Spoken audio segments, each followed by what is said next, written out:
다 같이 주길 넘은 찬양으로 주일 예배를 시작하겠습니다. 하늘에 계신 아버지 이런 거를 하사 주님 나라 임하시고 뜻이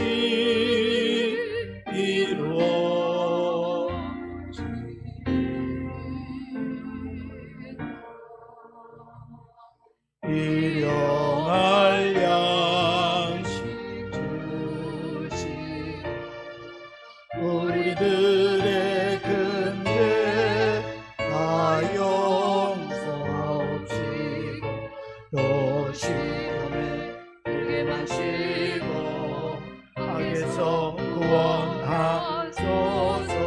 내게 주의 나라 주의 권세 주의 영광 영원히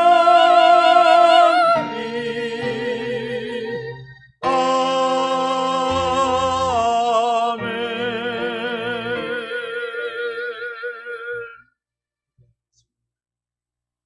여호와는 나의 빛이요 나의 구원이시니 내가 누구를 두려워하리요.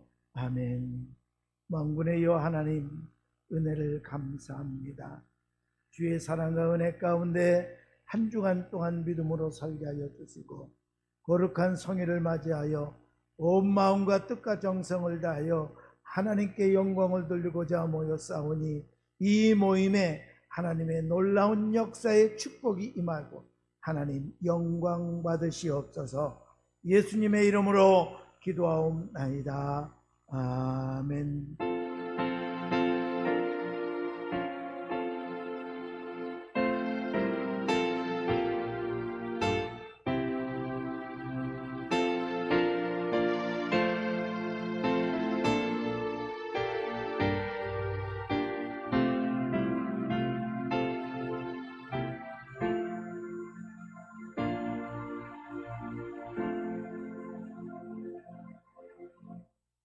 교동문 제34번 시편 82편의 교동문 기록하겠습니다. 우리의 능력이 되시는 하나님을 향하여 기쁘게 노래하며 야곱의 하나님을 향하여 즐거이 소리칠지어다. 질을 읊으며 소고를 치고 아름다운 수금의 비파를 아우를지어다. 초하루와 보름과 우리의 명절에 나팔을 불지어다.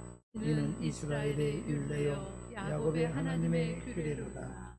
하나님이 애굽 땅을 치러 나가실 때 요셉의 족속 중에 이를 증거로 세우셨도다. 거기서 내가 알지 못하던 말씀을 들었나니 이르시되 내가 그의 어깨에서 짐을 벗기고 그의 손에서 광주리를 놓게 하였도다. 내가 고난 중에 부르짖음에 내가 너를 건졌고 우레소리의 은밀한 곳에서 내게 응답하며 무리와 물가에서 너를 시험하였도다. 내 백성이여 들으라. 내가 내게 증언하리라. 이스라엘이여 내게 듣기를 원하노라. 너희 중에 다른 신을 두지 말며 이방 신에게 절하지 말지어다. 나는 너를 애굽 땅에서 인도하여 낸 여호와 내 하나님이니 내 입을 크게 열라 내가 채우리라 하였으니 내 백성이 내 소리를 듣지 아니하며 이스라엘이 나를 원하지 아니하였도다.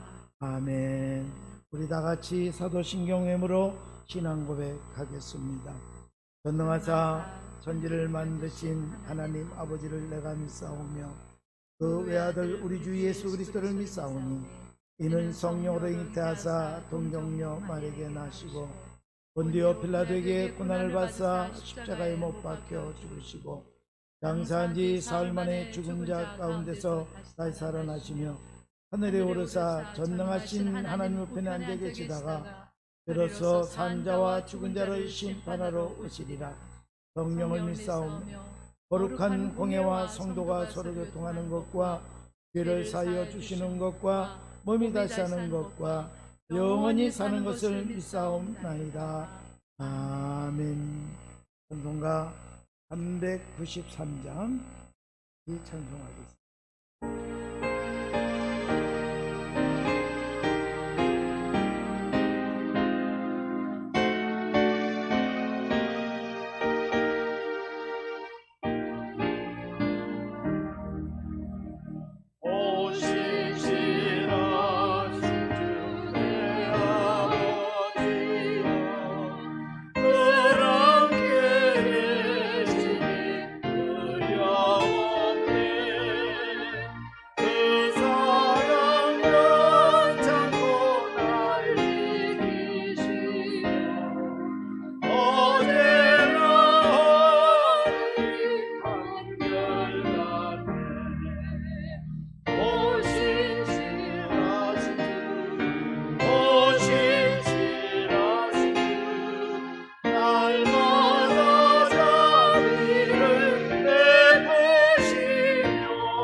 하나님의 말씀 보겠습니다.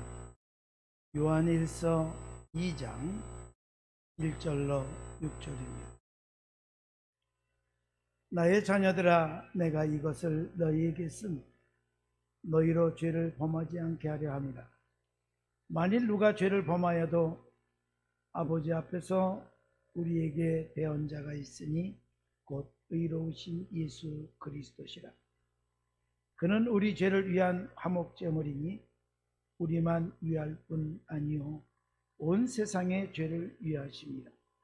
우리가 그 계명을 지키면 이로써 우리가 그를 아는 줄로 알 것이요 그를 아노라 하고 그의 계명을 지키지 아니하는 자는 거짓말하는 자요 진리가 그 속에 있지 아니하되 누구든지 그의 말씀을 지키는 자는 하나님의 사랑이 참으로 그 속에서 온전하게 되었나니 이로써 우리가 그의 안에 있는 줄을 아노라. 그의 안에 산다고 하는 자는 그가 행하시는 대로 자기도 행할지니라. 아멘. 각 가정에서 함께 예배드리는 모든 성도들 예수 이름으로 축복합니다. 1%만 바뀌어도 인생이 달라진다는 이민규 씨의 글을 보면 미켈란젤로가 돌을 가지고 훌륭한 조각품을 만들었을 때 사람들이 그의 조각품을 보며 감탄하면서 이렇게 반문했답니다. 돌덩어리를 가지고 어떻게 이렇게 훌륭한 작품을 만들 수 있었을까? 라고 미켈란젤로에게 질문을 했더니, 그랬더니 미켈란젤로는 내가 한 것이 있다면 단지 불필요한 부분을 떼어냈을 뿐입니다 라고 대답했습니다. 미켈란젤로의 이 대답 속에는 두 가지의 의미가 담겨져 있습니다. 하나는 그의 겸손한 마음을 엿볼 수가 있고, 또 한 가지는 원칙적으로 그가 만들려고 했던 작품의 형상은 이미 그 돌 가운데 있었다는 것입니다.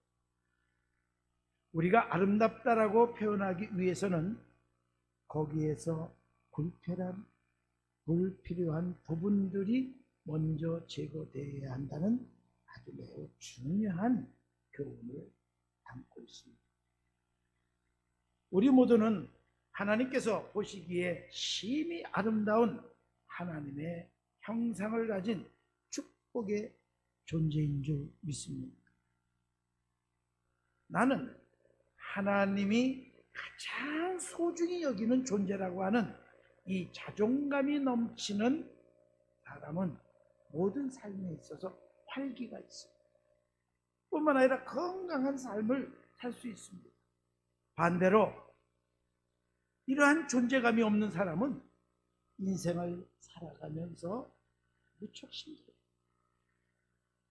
다른 사람과 비교하고 또 좌절감에 빠지고 낙심하고 인생의 뒤안길에서 헤매기고 합니다. 하지만 하나님 앞에 자신이 가장 존귀한 존재라는 사실, 이 자존감을 갖고 있으면 어떤 형편에 있든지 어떤 과정에 있든지 하나님의 자녀로서의 모습을 잃지 않고 당당하게 힘있게 살아가는 줄 믿습니다. 그런데 하나님이 보시기에 너무 좋았던 우리가 왜 하나님의 기뻐하심에서 멀어졌을까요? 오늘 본문 말씀을 살펴보면 우리 가운데 불필요한 것들이 너무나 많이 우리 안에 들어오거나 또는 우리를 감싸고 있다는 것입니다. 하나님이 보시기에 좋았던 그 형상이 흐려지고 더러움으로 오염됐다는 것이죠. 그러한 하나님의 형상을 회복하는 아주 중요한 관계성 회복이 주님과의 교제라는 것입니다.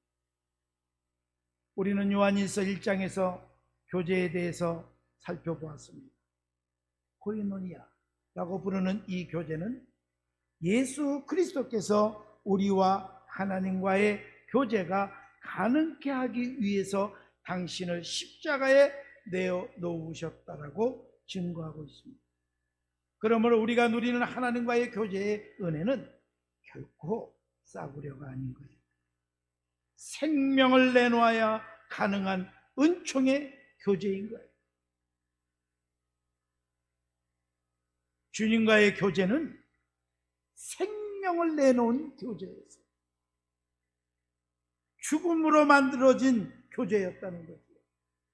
이제 우리는 빛 대신 하나님과의 교제, 빛으로 오신 예수 그리스도와의 교제, 그리고 빛의 자녀로서 살아야 할 우리의 교제를 이루어 가야 된다는 것. 이 교제는 예수 그리스도의 십자가의 죽음이 가능케 한 은혜요, 사랑의 교제로 나타나야 한다는 것입니다. 이 사실에 관해서 사도 요한은 이 교제가 예수 그리스도의 죽음으로 회복되었으며 십자가의 죽음은 곧 구약의 피의 제사라고 말씀하고 있습니다.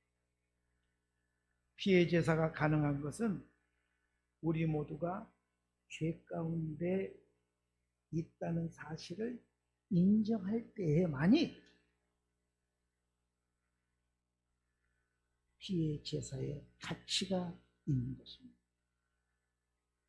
그러나 우리가 우리 죄를 부정하면 두 가지 죄를 하나님 앞에 범하게 되는데, 첫째로는 우리 자신을 속이는 일이에요. 둘째는 하나님을 거짓말쟁이로 만들게 되는 일이라고 말씀하고 있습니다. 온 세상을 위한 화목제물로 이 땅에 오신 예수 그리스도, 그의 보혈의 피로 인정하는 것은 우리가 주님과 교제하기 위한 가장 좋은 그리고 가장 중요한 전제요 첫걸음인 줄 믿습니다. 1절 중간절에 보면 누가 죄를 범하면 하나님 앞에서 우리에게 대언자가 있다라고 말씀하고 있습니다. 대언자란 헬라어로 파라클레토스인데, 이 말은 성경에서 성령이라는 의미로 종종 번역되고 있습니다. 누군가 옆에 있도록 부름받은 사람의 의미로 파라클레토스를 우리는 보혜사, 중보자라고 해석하는 이유도 거기에 있습니다. 내가 죄를 지었지만 십자가의 예수 그리스도의 보혈의 피를 믿고 의지할 때 죄사함의 능력, 구원의 능력을 얻은 자임을 보좌 앞에서 대언해주는 대언자, 곧 예수 그리스도가 옆에 계시다는 사실. 그래서 그를 믿는 자들에게 우리에게는 어떤 이름을 갖고 있는가? 예수 안에 거하는 자다라고 말하고 있습니다. 예수 안에 거하는 자들이 하나님의 은혜와 구원의 자리에 나갈 수 있도록 중보자의 역할을 성령께서 하시겠다고 또 약속도 해주셨어요. 이로 인해서 우리는 예수 그리스도를 믿고 성령을 따른다고 고백할 수 있게 되었던 것입니다. 그를 믿는 우리는 예수의 사람, 예수의 제자, 예수를 따르는 사람이라 라고 부르게 됩니다.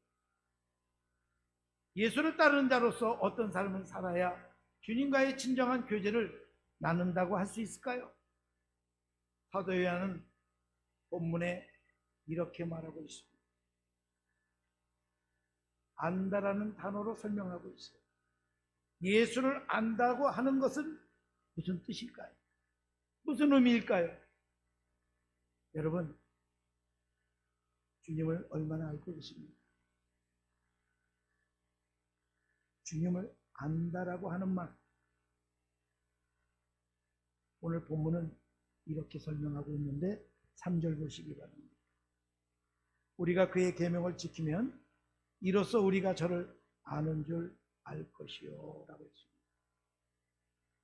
주님을 안다라는 것은 그의 계명을 지킬 때 주님을 안다라고 말합니다. 반면에 4절을 보시기 바랍니다. 저를 아노라 하고 그의 계명을 지키지 아니하는 자는 거짓말하는 자요 진리가 그 속에 있지 아니하다라고 합니다. 주님을 안다라고 하는 이 중요한 부분을 첫 번째로 설명하기를 예수의 계명에 순종하는가 아니하는가로 판단합니다. 주님의 계명에 순종하는 것, 주님은 하나님의 아버지의 그 계명, 그 말씀에 순종했는데 어느 정도까지 순종하셨습니까? 죽기까지 순종하셨다고. 우리가 주님을 사랑하는 것이 아니라 주님이 우리를 먼저 사랑하셨습니다. 그 사랑의 수준은 생명을 주기까지, 죽기까지 사랑했습니다. 순종했습니다. 그 순종을 빌립보서 2장 8절에 죽기까지 순종했다라고 말씀하고 있습니다. 이러한 주님의 사랑을 우리가 진심으로 알고 있느냐? 이러한 주님의 그 사랑, 주님께서 나를 죽기까지 사랑하셨다는 그 사랑을 진정 알고 있느냐? 이 사실을 알고 있느냐?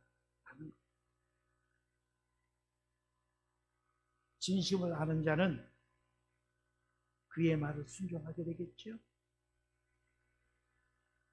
진심을 아는 자는 주님의 마음을 알게 되고 주님의 말씀 앞에 순종하게 됩니다. 그러므로 주님을 안다. 내가 주님을 안다. 나는 주님에 대해서 확신한다. 믿는다. 라고 하는 이 고백은 곧 계명에 순종한다. 그러므로 주님과의 가장 핵심적인 것이 뭘까요? 주님과의 교제는 주님의 말씀에 순종한다. 반대로 4절에서 주님의 계명에 순종하지 아니한다 라고 하면 그것은 주님을 아는 일이 아니다. 주님을 안다라고 말할 수 없다는 거죠. 주님의 말씀에 순종하는 것과 우리가 주님을 안다고 하는 일에 참 이해하기가 어렵습니다. 애매모호할 때도 있어요. 그런데 우리가 주님을 얼마나 아느냐? 내가 주님을 안다고 말할 수 있는 그 순간은 뭐냐? 내가 주의 말씀대로 순종하고 있느냐? 이것이 중요합니다. 오늘은 분명히 성경에 말씀하고 있어요. 우리가 주님을 안다고 말하려면 적어도 이 정도는 돼야 된다. 그 정도가 뭘까요?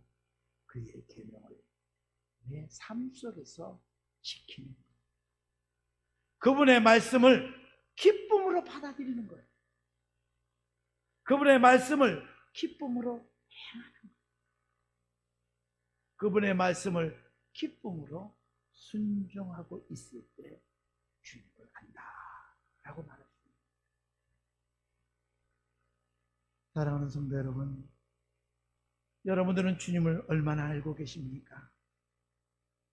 다시 말하면 하나님의 말씀을 얼만큼 순종하고 실천하고 있느냐라고 하는 질문. 두 번째로 우리가 안다고 하는 것은 9절로 11절을 보면 다른 사람을 미워한다면 그것은 어두운 가운데 있는 것이고 형제를 사랑하는 자는 빛 가운데 있는 것이다 라고 말하고 있습니다. 이것은 내가 주님을 안다고 하는 이 사실에 있어서 구체적으로 어떻게 행동하는 일을 보여주고 있습니다. 우리가 주님을 안다고 하는 것은 다른 사람을 사랑하며 사는 일상생활, 그 속에서 하나님의 빛을 비춰나가고 그 빛으로 증거하는 모습을 보여주고 있는 거예요. 여러분들은 다른 사람들을 사랑하십니까? 좀 더 구체적으로 한번 얘기해 볼까요? 가장 가까운 다른 사람은 아마도 아내, 남편일 거예요. 또 자식과 부모일 거예요. 여러분들은 아내와 남편을 얼마나 사랑하고 계십니까? 사랑이라고 하는 말은 추상적인 단어입니다. 부부간의 사랑이라는 말도 얼마나 추상적인지 모릅니다. 그런데 그 추상적인 사랑이라고 하는 그 단어가 삶의 현장에서 상대방의 가슴에 행복함을 느껴지고 감사와 기쁨과 소망이 넘치는 순간 바로 사랑이 전해진다는 거예요. 사랑이라는 것이 이렇다라고 증명이 됩니다. 그러므로 사랑은 나로 말미암아 상대방에게 새로운 소망과 행복을 경험하게 만드는 겁니다. 우리가 사랑한다고 하는 이 말이 얼마나 추상적인지 그것을 실제적으로 적용을 한 번도 못하면서 우리가 뭐라고 그러죠? 사랑해, 사랑해, 사랑합니다 이렇게 말을 합니다. 그런데 그것은 착각 속에 진솔함이 없는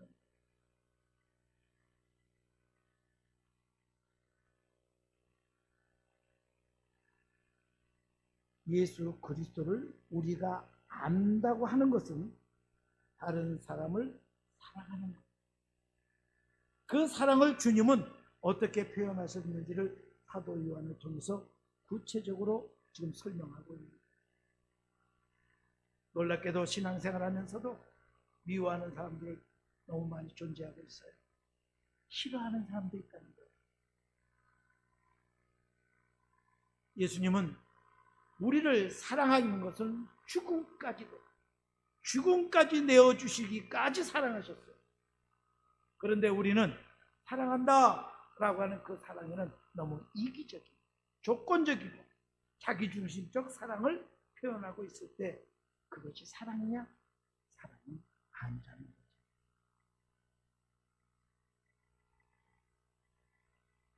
지금 이 자리에 와 계시면서도 머릿속에 나는 누구누구와는 상종하지 않을 거야. 나는 이 사람하고는 다시는 만나지 않을 거야. 내가 죽으면 죽었지 이 사람하고는 다시는 만나지 아니할까? 혹 이런 마음을 갖고 계십니까? 이런 마음에는 기적이 일어나지 않습니다. 예수 그리스도의 십자가의 사랑에서 기적이 일어났지 미움에서 기적은 일어나지 않았습니다. 원망에서도 불평에서도 기적은 일어나지 않았습니다. 감사와 기쁨으로 기적은 일어난 것입니다. 나는 우리 오늘 사랑하는 성도들에게 기적이 만들어지는 역사를 설명해 주고 싶어요. 바로 사랑할 때에 기적이 일어나는 줄 믿습니다. 우리가 아직 주님을 제대로 알지 못할 때에는 그런 일이 많이 일어나요. 미워하고 불평하고 원망하고 죽으면 죽었지 다시는 안 보겠다 이렇게 말을 하죠. 그런데 주님을 바로 알기 시작하면서 내 안에 미움이 사라져. 또 한편은 원망이 사라져. 원망이 변하여서 감사가 돼. 불평이 변하여 감사로 바뀌고 소망으로 바뀌는 역사가 일어나는 역사. 주님 안에 있습니다. 주님의 사랑을 경험할 때 일어나는 기적. 두 번째 기적은 어떤 기적일까요? 회개 기도가 나옵니다. 내가 왜 그랬을까? 내가 왜 그런 마음을 가졌을까? 사실은 별게 아닌데 조금만 생각하고 조금만 더 이해하면 조금만 더 양보했으면 되는데 왜 그랬을까? 라고 하는 회개의 역사가 일어나는 기적을 경험합니다. 그런 경험이 일어나요. 그래서 사도 요한은 말합니다. 형제를 미워하는 자는 지금까지 여전히 어두운 가운데 있는 것이다. 그러므로 미움은 성령이 주는 것이 아니라 미움은 예수 그리스도의 특징이 아니라 사단의 특징이요 어둠의 특징이요 사단이 주는 것이다. 마귀가 주는 거예요. 그러므로 우리가 예수 안에 거하는 사람의 구체적인 삶의 아름다운 모습은 뭐냐? 사랑하는 것인 줄 믿습니다. 오늘 세 번째로 보면 주님을 안다는 것은 6절에 보면 예수 안에 거하는 줄로 믿습니다 라고 말하는데 6절에 보면 저 안에 거한다. 저 안에 거하는 자는 그의 행하시는 대로 자기도 행할지니라 그랬습니다. 다시 말하면 예수 안에 거하는 사람은 주님 안에 행하는 것인데 주님이 하시는 그것을 그대로 순종하고 실천하는 자다. 예수 안에서 순종하는 자. 여기에는 두 가지 질문이 있습니다. 첫 번째 질문은 여러분은 예수 그리스도를 알고 있다고 확신하십니까? 이 질문에 여러분들이 대답하셔야 돼요. 내가 예수 안에서 예수 그리스도를 알고 있다는 사실에 대해서 확신하고 있느냐, 불확실하고 있느냐? 두 번째 질문입니다. 확신하고 있다고 한다면 그 계명을 준수하고 있느냐라고 합니다. 여기에 또한 대답을 해야 됩니다. 그분을 알고 그분의 사랑을 경험했다면 그분의 마음을 가지고 실천할 때 거기서 예수님의 마음으로 아름다운 열매의 기적을 만들어갈 수 있는데 지금 그 일을 실천하고 있느냐라는 질문이에요.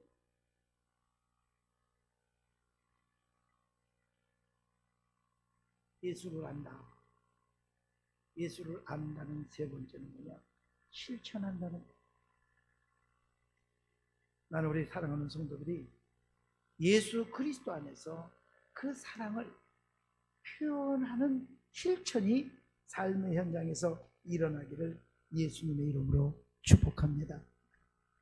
한 선생님이 매일 지각을 하는 학생에게 회초리를 뺐어요.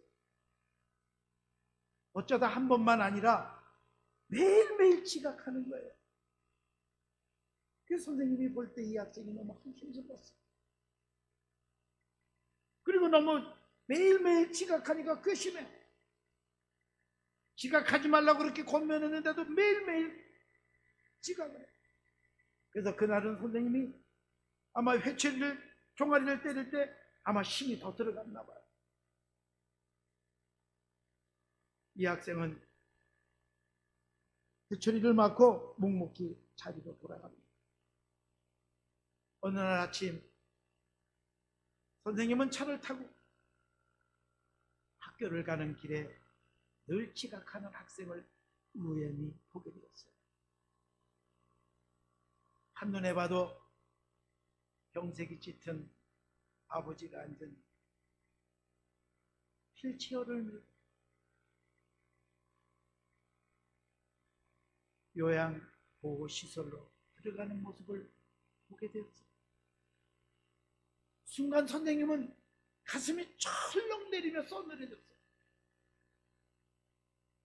왜냐하면 지각은 곧 불성실이라는 생각에 이유도 묻지 않고 무조건 회초리를 매일 때렸기 때문에. 그래서 자기 자신이 얼마나 부끄러운지 몰라요. 자책감이 들었어요. 알고 보니까 가족이라고는 아버지와 단둘. 그런데 아버지가 병이 들었으니 이 아이는 아버지를 지켜야 돼.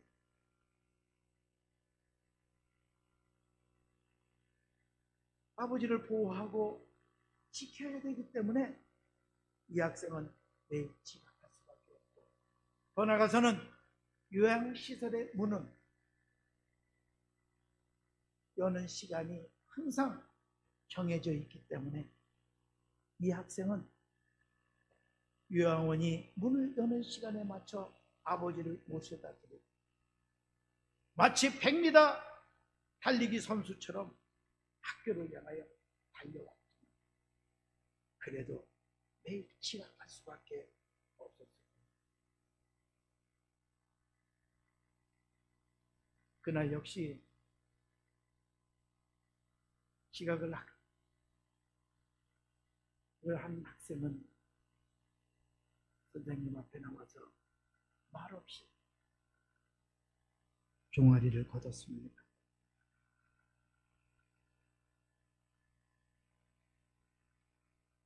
선생님은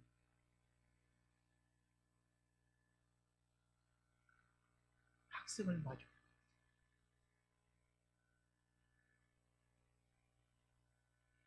이렇게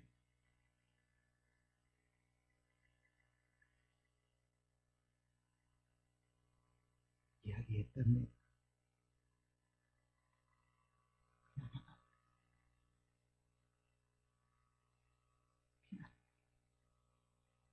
정말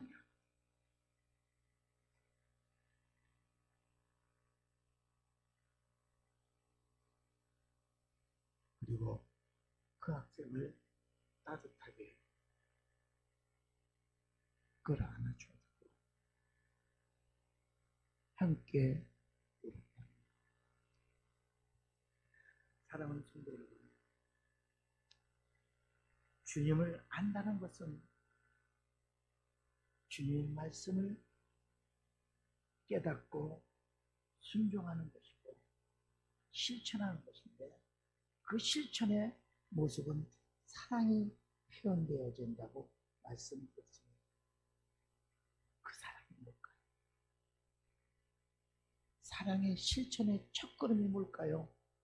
상대방을 이해하는 것.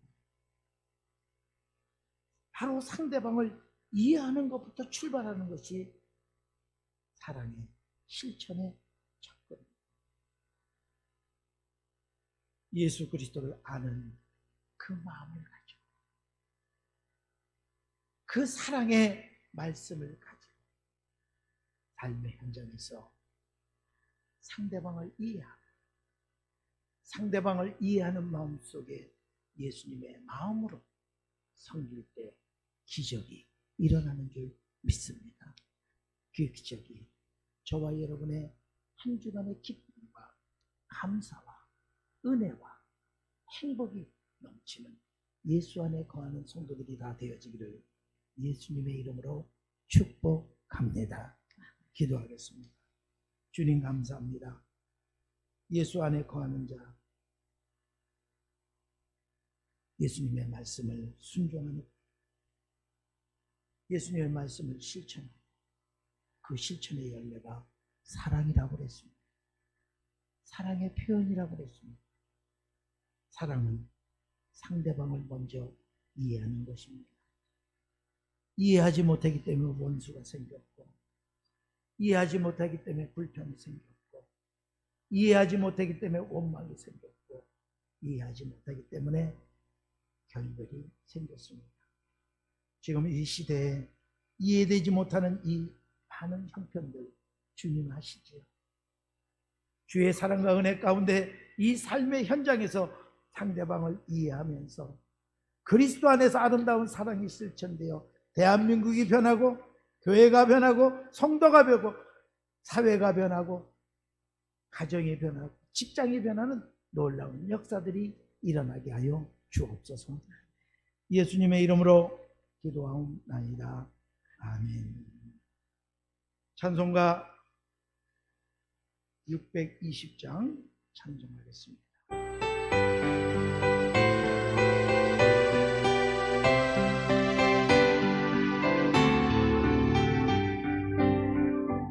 여기에 우리는 주의 은총 받은 자여,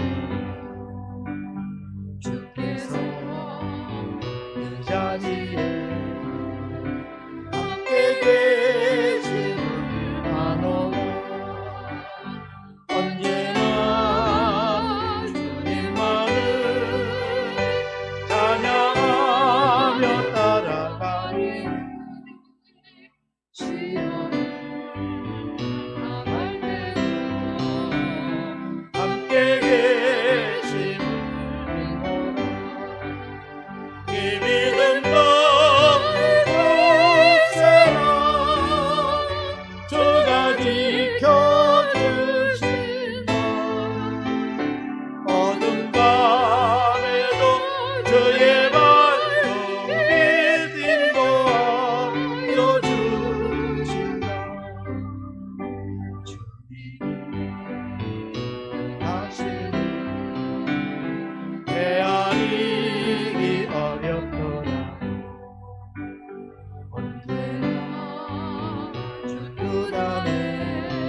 우리 통해 펼치신다.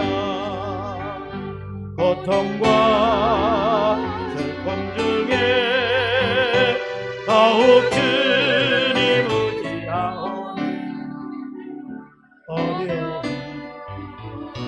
이겨내고 주님 더욱 사랑하라. 이 믿음과 권세라 저가 지켜주신다. 어둠 밤에도 저의 발로 길 인도하여 주신다.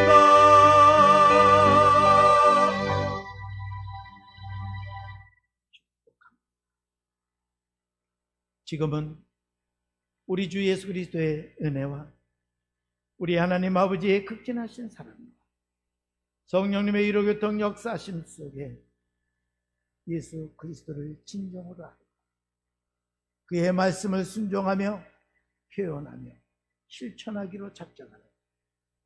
사랑하는 주의 백성들 머리머리 위에와 가정과 직장과 사업장과 군에서 최선을 다하고 있는 아들들 머리 위에와 병원에서 속히 퇴원하기를 나음과 위로를 받기를 원하는 주의 백성들 머리머리 위에 이제부터 영원토록 함께 계실지어다. 아멘.